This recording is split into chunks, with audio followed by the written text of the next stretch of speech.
बाबू सिंह जी भी हमारे हैं और गजेंद्र सिंह जी भी हमारे हैं। सिंहों में कभी आप अंतर नहीं कर पाओगे। मन से कह रहा हूँ कि वसुंधरा जी हमारी 2 बार की मुख्यमंत्री है, हमारी राष्ट्रीय उपाध्यक्ष हो चुका है। खुल रही है जिस तरह से विरोध सामने आ रहा है एक केंद्रीय मंत्री जी और बाबू सिंह जी राठौड़ का, उसको लेकर क्या कहना? देखिए, सहजता की बातें हैं। इन बातों को इस तरह नहीं लेना चाहिए, क्योंकि जब कोई नाम पुकारा जाता है मुख्य अतिथि का, उसमें उन्हीं को भाषण होता है। बाबू सिंह जी भी हमारे हैं और गजेंद्र सिंह जी भी हमारे हैं। सिंहों में कभी आप अंतर नहीं कर पाओगे। नहीं, हम नहीं कर रहे हैं, वही अंतर कर रहे हैं। मैं बड़ा शेर और वो छोटा शेर।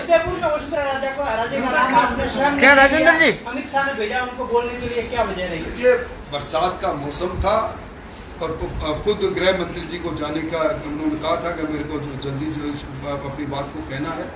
और उनसे जब पूछा तो उन्होंने वो वसुंधरा जी ने अगर अपनी बात की, वसुंधरा जी को मैं आज भी इस मन से कह रहा हूँ कि वसुंधरा जी हमारी 2 बार की मुख्यमंत्री है, हमारी राष्ट्रीय उपाध्यक्ष है। वसुंधरा जी और भारतीय जनता पार्टी को राजस्थान में अलग अलग करके नहीं देखा जा सकता। ये फैसला करने का अधिकार जिनको है वो करेंगे, वो आलाकमान है। केंद्र सरकार ने कहा कि बीजेपी के कारण से रिफाइनरी लेट हुई और उसका बजट नहीं बता। तो अब इन्होंने क्या, हमने लेट की, मैंने नहीं कहा। अक्टूबर 2022 की घोषणा, बजट की घोषणा, पवित्र घोषणा इन्होंने की ना। ये घोषणा कोई कागजी घोषणा नहीं है। उसके बाद मुख्यमंत्री जी ने क्या किया, उन्होंने क्यों नहीं पूरा किया? मेरा आरोप है राजेंद्र सब भी पूरा नहीं दे रहे। ये 26% से हमारी इक्विटी कम नहीं हो जाए, इसकी आशंका से इनकार नहीं किया जा सकता। ये जो सरकार आर्थिक आपातकाल में आ चुकी है, घोषणा दर घोषणा कर रहे हैं, 5,73,000 करोड़ का कर्जा है, अपने जीडीपी का 39.8% कर्जा लेकर फिजिकल स्ट्रेस में आ गई, तो सरकार ने क्या?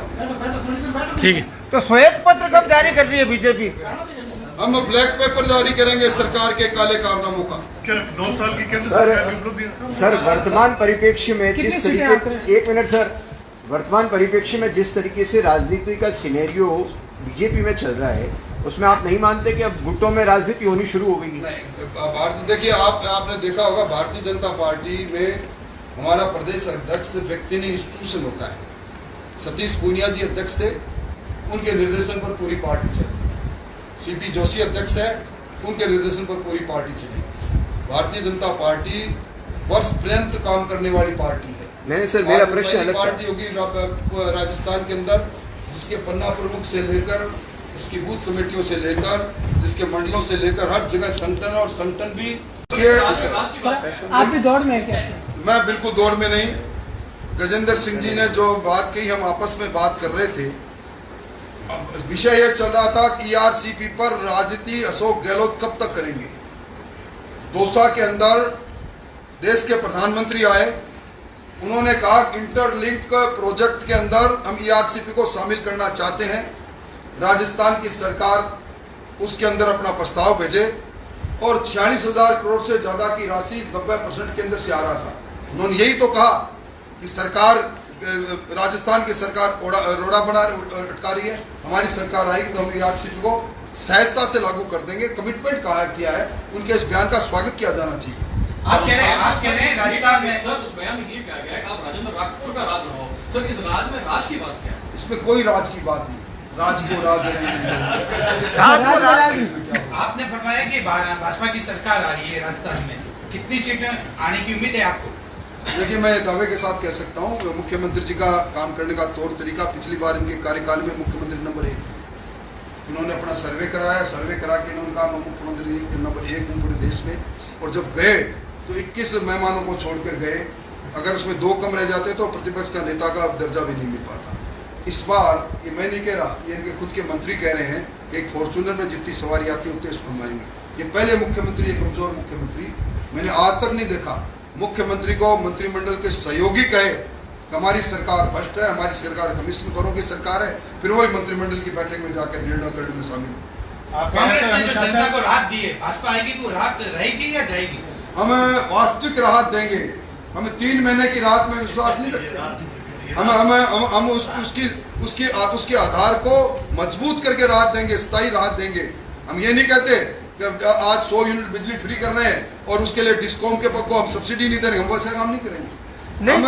हम नीतिगत निर्णय करके स्थायी रूप से जनता को राहत देंगे। नहीं, स्थायी नीति, अरे भैया, लेकर आप घोषणा की बात कर रहे थे सर, भाजपा तो घोषणा ही नहीं करती। जोधपुर के साथ सौतेला व्यवहार होता है, जब भी भाजपा का राज आता है, आपके राज्य के 4 काम बता दो जोधपुर में पिछले 10 साल।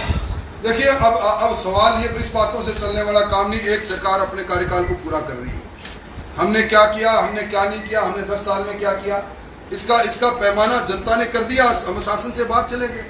अब तो इस शासन से जवाब पूछने का समय है जो 3 महीने बाद आचार संहिता की गिरफ्त में चली है। ये आप स्वीकार करते हैं ना कि आपने कुछ नहीं किया इसलिए? कैसे स्वीकार करेंगे? ये जनता का पैमाना बता देगा।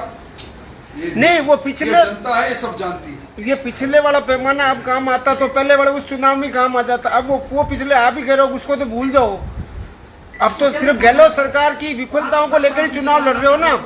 हम गहलोत सरकार की विफलता के साथ अपना विजन डॉक्यूमेंट भी एक मिनट हमारा विजन डॉक्यूमेंट भी जिस आधार पर जिस प्रकार के राजस्थान के निर्माण की परिकल्पना मन में है हम जो आवाम के, वो विजन डॉक्यूमेंट भी रखेंगे। उस आधार पर मैदान में उतरेंगे। पर सरकार की विफलता, सरकार का पोल खोलो अभियान हमारा प्रारंभ हो चुका है।